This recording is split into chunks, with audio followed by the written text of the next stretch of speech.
पश्चिम बंगाल की करते हैं, जहां विधानसभा चुनाव से पहले सियासी पारा इस वक्त हाई हो चुका है। बीजेपी के वरिष्ठ नेता शुवेंदु अधिकारी ने ममता बनर्जी की सरकार पर जानलेवा हमला कराने का आरोप लगा दिया। इस पूरे मामले में कार्रवाई और गिरफ्तारी की मांग को लेकर शुवेंदु पुलिस स्टेशन में धरने पर भी बैठ गए।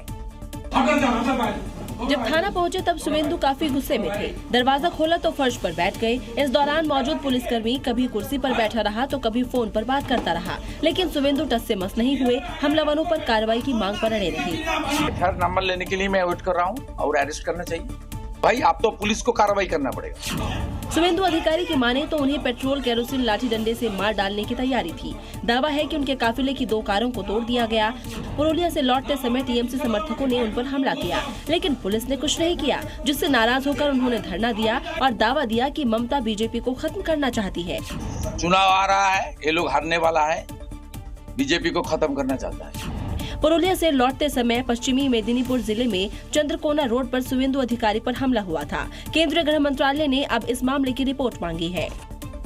और इस वक्त एक ब्रेकिंग न्यूज मिल रही है। कोलकाता में ममता सरकार के खिलाफ प्रदर्शन की तस्वीरें सामने आ रही हैं। बीजेपी के नेता शुवेंदु अधिकारी ने एक बड़ी रैली निकाली है। इस रैली में सैकड़ों भारतीय जनता पार्टी के कार्यकर्ता शामिल हुए हैं। तस्वीरें दिखाएंगे आपको। इससे पहले हमने आपको शुवेंदु अधिकारी को भी सुनाया। उन्होंने बड़ा आरोप लगाया ममता बनर्जी की सरकार पर। वो ये कह रहे हैं कि बीजेपी को खत्म करने की पूरी कोशिश कर रही है ममता बनर्जी।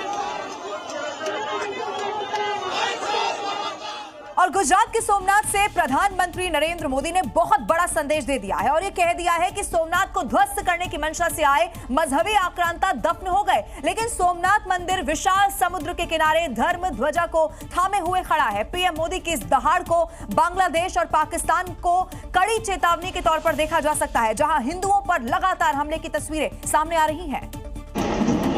पीएम मोदी ने दोनों हाथों में डमरू लेकर शौर्य यात्रा का नेतृत्व किया और वहां मौजूद लोगों का अभिवादन किया। यात्रा में 108 घोड़ों के साथ एक प्रतीकात्मक जुलूस भी निकाला गया। मंदिर में पीएम ने पूजा अर्चना भी की। सोमनाथ स्वाभिमान पर्व के तहत शौर्य यात्रा आयोजित की गई, जिसमें बड़ी संख्या में साधु संत भी सोमनाथ मंदिर पहुंचे। यहां से पीएम मोदी ने कट्टरपंथियों को कड़ी चेतावनी भी दी और सनातन विरोधियों को कड़ा संदेश भी दिया। वो मजहबी कट्टरपंथी ये नहीं समझ पाए कि जिस सोमनाथ को वो नष्ट करना चाहते हैं, उनके नाम में ही सोम अर्थात अमृत जुड़ा हुआ है। पीएम मोदी ने साफ साफ कहा कि गजनी से लेकर औरंगजेब तक तमाम आक्रांता इतिहास के पन्नों में दफन हो गए, लेकिन सोमनाथ पर सनातन का भगवा शान से लहरा रहा है, जो इसकी ताकत को बताने के लिए काफी है। और उत्तर प्रदेश के लखीमपुर खीरी में जीराम जी कानून पर प्रेस ब्रीफिंग होनी थी, जिसमें सभी भारतीय जनता पार्टी के विधायकों को बुलाया गया था, लेकिन मीटिंग हॉल में जब कुर्सी नहीं मिली तो विधायक योगेश वर्मा बड़े नाराज होकर बाहर खड़े हो गए। मीटिंग हॉल से बाहर आकर बीजेपी विधायक नाराजगी जाहिर करने लगे, कहने लगे कि जब कुर्सी ही नहीं तो बैठेंगे कहां।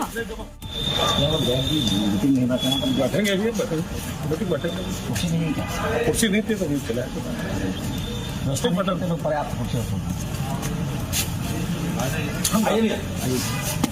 जी बुला रहे हैं। अरे अपने थोड़ा मंत्री जी बुला रहे हैं, क्या मतलब है? किसी से कोई मतलब नहीं। आइए, जगह ही नहीं तो वहाँ पे क्या आप हमारे पास आइए।